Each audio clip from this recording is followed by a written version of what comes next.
Good morning friends. आज मैं इस लेक्चर में आप लोगों को फ्रेम सेट टैग का प्रैक्टिकल डेमोन्स्ट्रेशन करके बताऊंगी। हम देखेंगे कि हम किस तरीके से फ्रेम सेट टैग का यूज़ करके अपने वेब पेज को डिफरेंट सेक्शन में डिवाइड कर सकते हैं। तो सबसे पहले हम फ्रेम डिवीज़न का HTML कोड लिखेंगे। इसके लिए मैं सबसे पहले HTML ओपनिंग टैग लेती हूँ। उसके बाद हमारा हेड टैग, और हेड टैग के बाद हम देंगे टाइटल। क्योंकि हम फ्रेम सेट का एग्जाम्पल बना रहे हैं तो मैं यहाँ पर अपने इस वेब पेज को HTML फ्रेम सेट टैग का नाम दे रही हूँ। मैंने यहाँ पे टाइटल दिया है फ्रेम सेट टैग। अब टाइटल टैग को हम क्लोज कर देंगे। टाइटल टैग को क्लोज करने के बाद हेड को क्लोज करेंगे और उसके बाद हमें यहाँ पर फ्रेम सेट टैग ओपन करना है। मैंने आप लोगों को प्रीवियसली भी बताया था कि जब हम अपने फ्रेम सेट टैग का यूज़ कर रहे हैं तो हमें वहाँ पर बॉडी सेक्शन नहीं देना है। अभी हम अपने वेब पेज को फ्रेम सेट टैग का यूज़ करके जितने भी सेक्शंस हैं उसमें डिवाइड करेंगे। तो हम यहाँ पर फ्रेम सेट टैग का ओपनिंग टैग हमने यहाँ पर ओपन किया है। अब हम यहाँ पर बताएंगे कि हमें अपने फ्रेम सेट टैग को किस तरीके से डिवाइड करना है, हॉरिजॉन्टल डिवाइड करना है कि वर्टिकल डिवाइड करना है। अगर आपको हॉरिजॉन्टल डिवाइड करना है तो यहाँ पर आपको फ्रेम सेट टैग का रोज एट्रीब्यूट यूज़ करना होगा, और अगर आप वर्टिकल डिवाइड करना चाहते हैं तब आपको यहाँ पर फ्रेम सेट टैग का कॉल्स एट्रीब्यूट यूज़ करना होगा। तो मैं यहाँ पर फ्रेम सेट टैग का कॉल्स एट्रीब्यूट यूज़ कर रही हूँ। इट मीन्स मैं अपने इस वेब पेज को कॉलम में डिवाइड कर रही हूँ, वर्टिकली डिवाइड कर रही हूँ। अब यहाँ पर आप वो वैल्यू दीजिए, वो परसेंटेज वैल्यू दीजिए जिस परसेंटेज वैल्यू में आपको अपने वेब पेज को बाय सेक्शन डिवाइड करना है।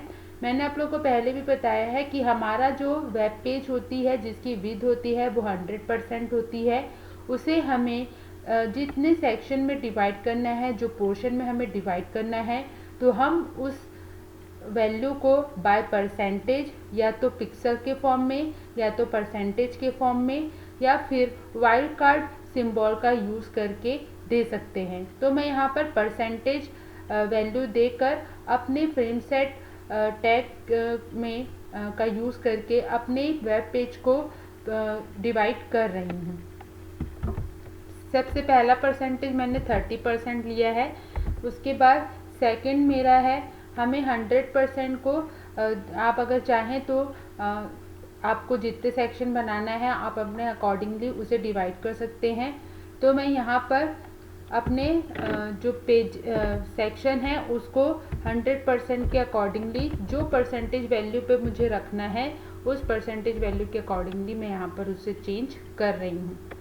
अब इसके बाद जैसे ही हमारा फ्रेम सेट टैग के हमने उसे डिवाइड कर दिया है, हम नेक्स्ट फ्रेम सेट टैग का जो इनर टैग है जिसे हम फ्रेम टैग कहते हैं, इसका यूज़ करके हम अपने उस फाइल को, उस HTML डॉक्यूमेंट को जिसको हम इन फ्रेम्स में रख रहे हैं, उसका लोकेशन हम प्रोवाइड करेंगे। तो हम यहाँ पर उसके लिए फ्रेम सेट टैग का जो इनर टैग है फ्रेम, उसे यूज़ करेंगे, और हम यहाँ पर फ्रेम टैग के ओपनिंग टैग के साथ फ्रेम टैग का यूज़ होने वाला SRC attribute, source attribute use करेंगे। हम यहाँ पर सोर्स एट्रीब्यूट इसलिए यूज़ कर रहे हैं क्योंकि इसके थ्रू हम उस फाइल की लोकेशन को देंगे जिसे हम उस सेक्शन में शो करना चाहते हैं। इट मीन्स मेरे कहने का मतलब है कि अगर हम 30% में कोई फाइल शो कर रहे हैं तो उसका लोकेशन हम फ्रेम टैग के सोर्स एट्रीब्यूट के साथ यूज़ करेंगे और उसे यहाँ पर उस फाइल को शो करेंगे, और वो फाइल फिर हमें उस डिवीज़न में जो सेक्शन हमने डिवाइड किया है उसमें शो होगी। तो हम यहाँ पर अपने फाइल का नाम लिखते हैं। तो मेरी पहली फाइल का नाम है frame1.html और हम इसे क्लोज कर देंगे और उसके बाद इसे फ्रेम टैग को भी क्लोज कर देंगे। अगेन हम नेक्स्ट फिर से फ्रेम टैग ओपन करेंगे और फिर से हम उसे सोर्स लोकेशन देंगे फ्रेम, और दूसरा सेक्शन में जो फाइल शो करना है उसका मैं यहाँ नाम लिख रही हूँ और सेकंड फाइल का नाम है frame2.html और डबल कोट क्लोज करके इसे क्लोज कर देंगे। अगेन हम तीसरी फाइल का लोकेशन देंगे frame src is equals to double quote frame3.html। यहाँ पर मैंने फ्रेम टैग यूज़ किया है क्योंकि मैंने अपने वेब पेज को 3 सेक्शन में डिवाइड किया है। 30% पहला सेक्शन, दूसरा सेक्शन भी 30% का है और तीसरा सेक्शन जो है वो 40% का है। इन तीनों सेक्शन में हम इन तीनों फाइल को frame1.html, frame2.html और frame3.html को शो करेंगे। तो आप लोगों को क्या करना है, जब आप कोई भी फ्रेम क्रिएट कर रहे हैं तो आपके पास वो फाइल मौजूद होनी चाहिए जिसे आप उस फ्रेम में शो करना चाहते हैं। इसका मेरे कहने का मतलब है कि जिस फाइल को आप शो करना चाहते हैं वो फाइल आपके पास बनी हुई होनी चाहिए। वो HTML file, HTML web page आपके पास पहले से बना होना चाहिए। तो मैंने frame1, frame2 और frame3.html को पहले ही क्रिएट कर लिया था और उसे मैं यहाँ पर इन 3 सेक्शन में, इन तीनों फ्रेम सेक्शन में शो करने के लिए यूज़ कर रही हूँ। लास्ट में हम फ्रेम सेट टैग को क्लोज करेंगे और उसके बाद लास्ट हमारा जो HTML टैग है वो क्लोज होगा और इसके बाद हम अपनी फाइल को सेव करेंगे। तो फाइल को सेव करने के लिए मैंने आप लोगों को प्रीवियसली भी लेक्चर में बताया था कि आप अपने जो भी HTML प्रैक्टिकल कर रहे हैं उनका एक कलेक्शन बना के रखिए और वहाँ से उन HTML फाइल्स को एक्सेस करिए। तो मैंने यहाँ पर अपने HTML फाइल को मेरे जो लोकल डिस्क एरिया D है वहाँ पे स्टोर करके रखा है और ये मेरा वो फोल्डर है जहाँ पर मेरी HTML फाइल्स मौजूद हैं। तो मैं इसे यहाँ पर सेव कर लेती हूँ।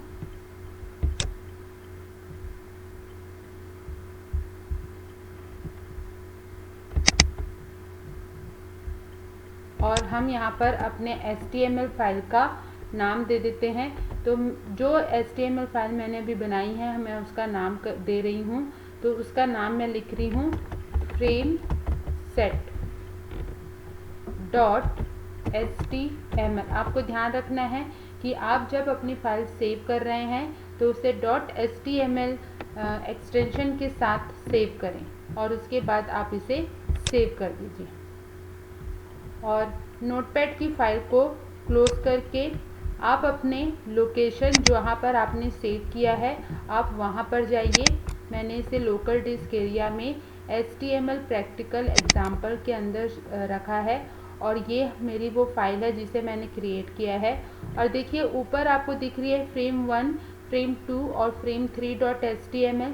तो इसे मैंने पहले ही क्रिएट कर लिया था और इन तीनों फाइल को मैंने फ्रेम सेट टैग का यूज़ करके पेज के थ्रू हम इन तीनों फाइल को यहाँ पर शो करेंगे। अब इसे हम रन करते हैं। तो इसे हम ओपन करेंगे गूगल क्रोम के साथ।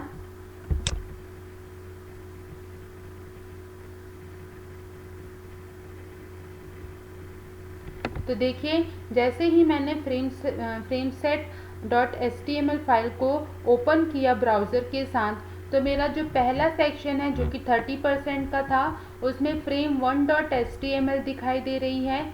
दूसरे सेक्शन में frame2.html पेज हमको दिखाई दे रहा है और तीसरे सेक्शन में frame3.html पेज हमें दिखाई दे रहा है। और ये हमारे 3 अलग अलग HTML फाइल है जिनको हम फ्रेमसेट टैग का यूज़ करके एक ही विंडो में, एक ही वेब पेज में हम तीनों डिफरेंट फाइल को इस तरीके से फ्रेमसेट टैग का यूज़ करके शो कर सकते हैं। तो ये हमारे लिए ज़्यादा ईजियर है, क्योंकि हम एक ही वेब पेज के थ्रू 3 डिफरेंट अलग अलग फाइल हम देख पा रहे हैं। और मैं यहाँ पर आप लोगों को frame1.html और frame2.html को मैंने किस तरीके से बनाया है, तो मैं यहाँ पर सिर्फ एक फाइल जो frame1.html है उसका कोड मैं आप लोगों को दिखा देती हूँ।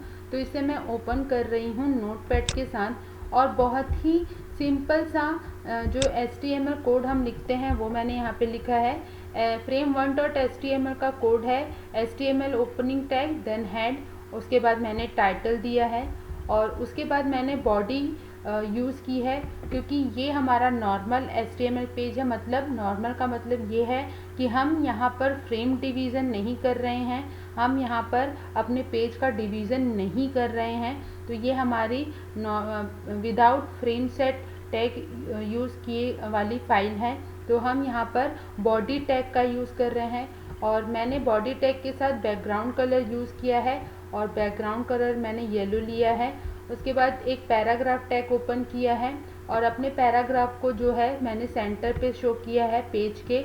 और BR टैग जो कि ब्रेक टैग है, BR टैग का यूज़ करके हम लाइन ब्रेक कर रहे हैं। मैंने यहाँ 2 बार BR टैग यूज़ किया है, तो 2 लाइन ब्रेक होने के बाद हमको हमारा जो पैराग्राफ है वो दिखाई दे रहा है। और उसके बाद H1 हेडिंग टैग, सबसे हाईएस्ट हेडिंग वैल्यू मैंने यहाँ पर यूज़ की है, और उस तरीके से हमारा ये जो मैसेज है वो उस हेडिंग पैटर्न में दिखाई दे रहा है। देन उसके बाद बॉडी क्लोजिंग, और उसके बाद HTML क्लोजिंग। तो हम फिर से मैं आपको एक बार वो पेज को शो कर देती हूँ, तो हमारे लिए वो ज़्यादा ईजियर होगा देखना।